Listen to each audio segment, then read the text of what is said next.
Time now for sports on 104.7 The Cave. Here's Ned Reynolds. Mike, the intern, Ned Reynolds. It's Tuesday, working away at the work week. Speaking of work, Missouri State's doing some work trying to find their new basketball coach. How's that going? Well, I don't think we'll hear anything right away. In fact, that's the protocol that they usually follow at the university. Everything remains status quo until the new person is named. Now, you can hear all sorts of rumors and so forth and so on. Believe what you want to believe, but I don't think we'll hear anything immediately. However, I do think the search will be expedited because this is a key time. Recruiting is in process, and you've got to have a game plan in mind. So I think they'll name somebody, in relative speaking, in short order. Week? I would say week and a half, 2 weeks, maybe 2 weeks at the most. 2 weeks at the most. We'll see. All right. There's a ballot issue April 2nd in Kansas City. That's going to probably have a direct effect on where the Chiefs will play and where the Royals are going to play. What do you think about those? Did you see the renderings of what they're going to do with Arrowhead if it passes? I did, and it's a refurbishing more than anything else, but it's public monies that are being used. And in the Royals case, they're out of there. They want the money is being not totally, but partially used for a new stadium downtown. However, April 2nd, that issue is on the ballot, and the public is going to be asked to provide those monies. Now, it'll be a tax, maybe like a 3/4 cent tax for how many years? I don't know. I don't know exactly what the ramifications are. But the public, Mike, is not in a taxing mood right now. No. And that's everywhere. That's not just in Kansas City. That's here. That's across the country. We're pretty much taxed as is. So the threat being used, and I love this because it is a threat. I don't think it's a legitimate one, but that's a personal viewpoint, is the teams, both of them, up and move. Now, in the Chiefs' case, that would be moving across the border to Kansas City, Kansas. Oh, no, we can't have that. In the Royals' case, there is some suggestion they might just change cities. Now, again, that's the threat if the public doesn't pass this. And how gullible is the public? Well, we'll find out.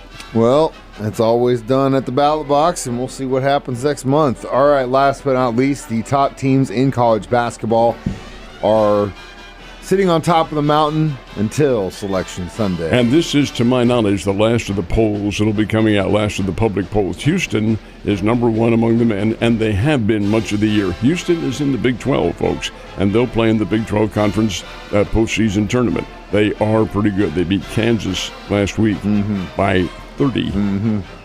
That's 3-0. Yeah. You don't made them look like it was. It was not. And you don't beat the Jayhawks by that much. Bill Self won't allow something like that. So what happens when they have the tournament? We'll see. Houston, I should say, number one among the men. South Carolina is number one among the ladies. They are undefeated, 32-0. They ended their conference tournament with a big fight against LSU on the court. Saw that video. Oh, my goodness sake, that has created a maelstrom of tempers from coaches and players and comments. Of course, the media always has and comments family about members. things. You got a brother jumping down. The brother was arrested for his part in it. Hey, this is not acceptable. No. Not acceptable at all. Furthermore, South Carolina is very fortunate to be there. They beat Tennessee in the semifinals with less than a second to go on a banked shot. And Kelly Harper, who is Tennessee's coach and our former Lady Bears coach, they took a picture of her on the sideline when that ball went through in a bank.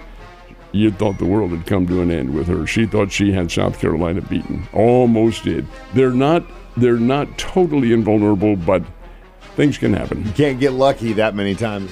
It doesn't always work in your favor, Ned. And tomorrow, league business starts for the NFL, but we are already getting a slew of reports of destinations for players because we're in the tampering period. No. Legal tampering. Legal. Okay, now, sorry. I want somebody to explain that to me. Legal. Is this not a paradox? How can it be tampering if it's legal? Why don't they just say league business starts just on Monday? Go. Start. Yeah, that's why it doesn't make any sense. Just say Monday, go. Stupid media coming through and the NFL trying to use some kind of... They never were very good at grammar anyway, but legal tampering, I love that. What's it mean? Well, we don't know, but it means... They made it up. Anyway, there were individuals. Now, you can come to agreements. You can't sign anything until tomorrow. but there were agreements that were made, and I found them to be very interesting. Kirk Cousins going from the Minnesota Vikings to the Atlanta Falcons. He'll be their starting quarterback. Can't sign yet. Can't sign till tomorrow, but you can agree to it. Saquon Barkley leaving the New York Giants for the Philadelphia Eagles. Boy, that's a surprise. Now, Saquon Barkley's not the running back that he was, but he's still pretty fair. How about Josh Jacobs leaving the Raiders to go to the Green Bay Packers? But the Raiders got Christian Wilkins, who is he's about a 315, 320-pound defensive tackle, All-America at Clemson when he played. First-round draft choice of the Miami Dolphins.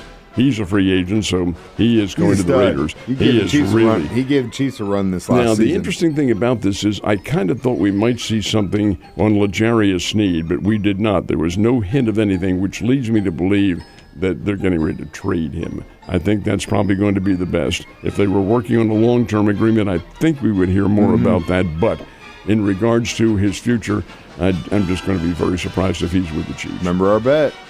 We did. I said first round. You said second round. I said second round. Yeah, I said first round pick. You said second round pick. Don't forget. No, all right. That's just that though. Hey, I've been in this business. I can forget pretty easily. Yeah, well, I'm not, and that's what my job is, to sit here and remind you. Baseball exhibition continues. How are the Cardinals and Royals doing? Well, not very well yesterday because the Cardinals had a 4-1 lead on the Washington Nationals late in the game, and the bullpen imploded. Washington came back. I think they had 4 runs in the 6th and 4 more in the 7th inning. Final score was 11-4. The Washington Nationals won it. Nationals not a bad team. I don't think they're a contender, but still 11-4. And it is spring training. You're seeing a lot of pitchers. For instance, the Cardinals starter yesterday was Graceffo, who pitched down here 2 years ago and a little bit of last year. So you're testing out arms. And the Royals, when they got outscored by the San Francisco Giants 12-9, that's Arizona. That ball flies out in Arizona. A lot of interesting things going on, but neither team won. Royals, if you look at some of these past games, there's a lot of double-digit scores in some of those games because, yes, Arizona. Southwest Missouri's had some really, really good representation in the state basketball championship so far. And when does the action resume? The larger schools begin tomorrow. This is larger, 4, 5, and 6.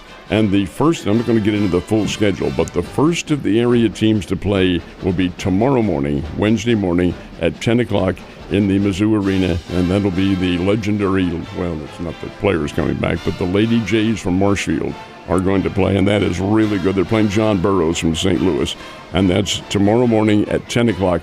And then that's the only area team on Wednesday. All the rest are Thursday and Friday, and that includes Springfield Central and Springfield Kickapoo. Lady Chiefs are playing in this one, too.